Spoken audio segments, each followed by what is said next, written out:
Electric field due to a uniformly charged ring. Okay, अब हमारे पास एक यूनिफॉर्मली चार्ज रिंग है जिसपे टोटल चार्ज कैपिटल क्यू है, जिसकी रेडियस आर है। ओके, अब इस पे मैं क्या करता हूँ, मेरे को रिंग के सेंटर पे, at the centre of the ring, मुझे टोटल इलेक्ट्रिक फील्ड निकालनी है। तो मैं एक एलिमेंटल पोर्शन ले लेता हूँ जिसकी विड्थ है डी एल, और सपोज जिसपे चार्ज डी क्यू है। ओके, इसके डायमेट्रिकली अपोजिट एंड पे एक और एलिमेंटल पोर्शन लेता हूँ, उसकी भी विड्थ डी एल है, मैं मान लेता हूँ उस पर भी चार्ज जो है वो डी क्यू होगा क्योंकि विड्थ सेम है।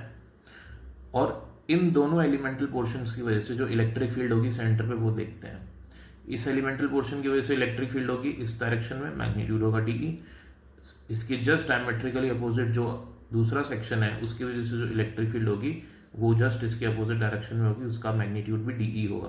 तो ये वाली इलेक्ट्रिक फील्ड इस वाली इलेक्ट्रिक फील्ड को कैंसिल कर देगी क्योंकि दोनों का मैग्नीट्यूड सेम है और डायरेक्शन अपोजिट है। ओके, ऐसे ही पूरी रिंग में आप कहीं भी डायमेट्रिकली अपोजिट टू एंड्स लेंगे, दोनों की वजह से इलेक्ट्रिक फील्ड कैंसिल होती जाएगी। सो जो टोटल इलेक्ट्रिक फील्ड होगी सेंटर पे, सेंटर ऑफ द रिंग, वो होगी जीरो। नेक्स्ट केस में हम लोग स्टडी करते हैं electric field eight point on the axis of the ring. अगर इसको मैं आपको 3D में दिखाऊं तो ये कुछ ऐसे होगा, आप देखिए इसको। ये मैंने मेरा कड़ा ले लिया। ओके, अब ये इसका रिंग का सेंटर है और सेंटर से इस पॉइंट पे मुझे, इस पॉइंट पे x डिस्टेंस दूर पे मुझे इलेक्ट्रिक फील्ड निकालनी है। ओके, अब मैं देखता हूँ इसको कैसे निकालेंगे।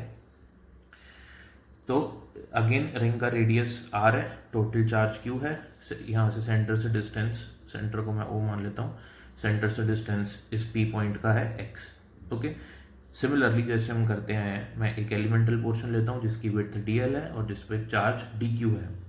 इसकी वजह से जो इलेक्ट्रिक फील्ड होगी उसकी डायरेक्शन होगी ये, मैग्नीट्यूड होगा dE। ओके, अब ये एंगल थीटा है तो ये एंगल भी थीटा होगा।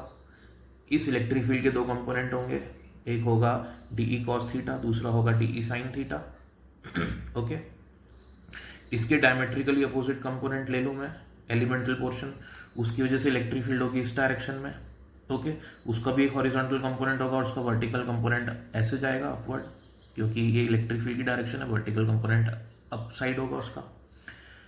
तो दोनों के जो वर्टिकल कंपोनेंट होंगे इसके और इसके डायमेट्रिकली अपोजिट एंड का, दोनों के वर्टिकल कंपोनेंट्स कैंसिल हो जाएंगे।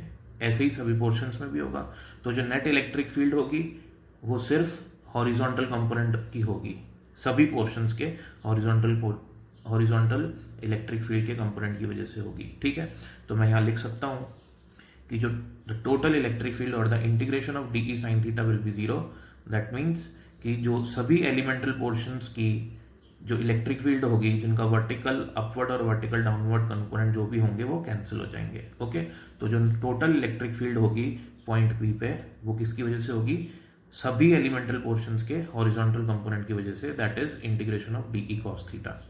डीई की वैल्यू ले लेता हूँ मैं, मेरे को integration electric field at P find करने के लिए डीई और कॉस थीटा की वैल्यू चाहिए और with in certain limits integration करूंगा तो मेरे पास आंसर आ जाएगा, सिंपल।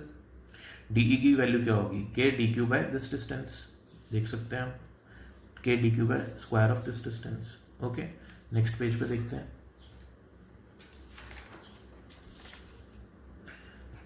डी क्यू चार्ज कितना होगा रिंग एलिमेंटल पोर्शन पे, charge per unit length, per unit length circumference है तो q by two pi r, और जो लेंथ है डी एल लेंथ पे निकालना है मेरे को, charge per unit length into d l, this will be the charge on d q portion.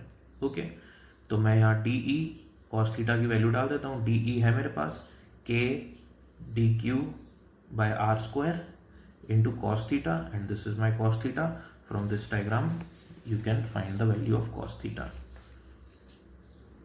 This will be r, this is x, and this is under root r square plus x square. So cos theta is based by hypotenuse. तो यहाँ से जो भी constant terms हमको integration sign के बाहर ले लेता हूँ, k q two pi r r square plus x square to the power 3/2 और x, ये सभी कांस्टेंट है, इंटीग्रेशन साइन के बाहर गई। इंटीग्रेशन करना मेरे को पूरी रिंग का, डीएल पोर्शन लिया हुआ था मैंने, पूरी रिंग का इंटीग्रेशन करना पड़ेगा मेरे को। इंटीग्रेशन लिमिट्स होंगी 0 से 2 पाई आर। ओके, बिकॉज जो लेंथ वेरी कर रही है वो 0 से 2 पाई आर तक वेरी कर रही है रिंग की। इंटीग्रेशन करने के बाद मेरे पास डायरेक्ट 2 पाई आर ही आ जाएगा, क्योंकि टोटल रिंग का इंटीग्रेशन करेंगे आप रिंग की लेंथ का इंटीग्रेशन कर रहे हैं, यानी कि छोटी छोटी लेंथ्स को आप ज्वाइन कर रहे हैं, तो टोटल लेंथ कितनी आ जाएगी आपके पास? सर्कमफ्रेंस।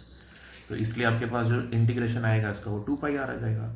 2πr कैंसिल हो जाएगा and this will be the final result, that is electric field at axial point of a ring will be kqx upon under root r square plus x square to the power 3/2। this is a very very important result।